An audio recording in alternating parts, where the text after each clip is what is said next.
So Square, which is now called Block, began as a very simple payments company. We allowed anyone with a mobile phone to take credit card payments or debit card payments. The heart and soul of the company was around helping the small business owner against these titans, right? Meet Sam Wen, a key member of Square's founding team.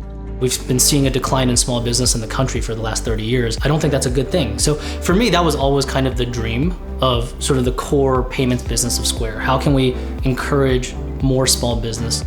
I was an artist, still am actually, I blow glass, and I sell stuff that nobody needs. So I make stuff that is completely useless but beautiful. Actually, some of it's beautiful and some of it's garbage, but I sell it all and I need to get paid. And one day I lost a payment because I couldn't accept an American Express card that this lady had. And I called my friend Jack and I said, man, we should build a company so that I can get paid. Oh, we should clarify. By my friend Jack, McKelvey means Jack Dorsey, who co-founded Square after co-founding a tiny little platform called Twitter. My first meeting with Jack Dorsey. This was back in the 90s. I had a company, still actually have the company. It built a document imaging system and we were publishing CD-ROMs of trade show literature. We made a terrible mistake one day on a project that we were trying to get out and we wiped out about 200 man-hours of work. So this meant doing a bunch of all-nighters. And the way you do an all-nighter is you need something to stay awake. And before Ritalin became widely available, the best way to stay awake was chocolate-covered espresso beans, which we bought from a local coffee shop run by Marcia Dorsey.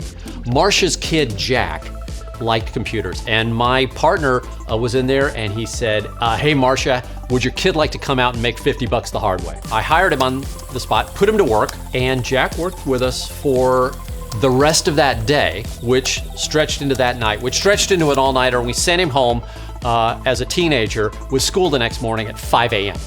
Okay, so Marcia was pretty upset about this.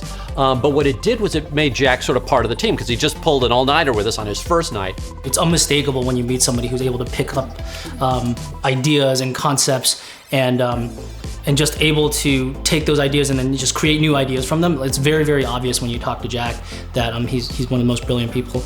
The years went on and McKelvey and Dorsey's relationship deepened.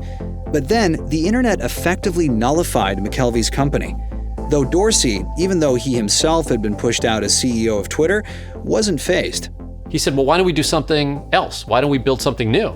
When McKelvey couldn't take an American Express sale, he found his perfect problem. But almost immediately, another emerged. One of the things that occurs to the entrepreneur when you start solving a problem that nobody else has solved before is like, why hasn't anyone else done this?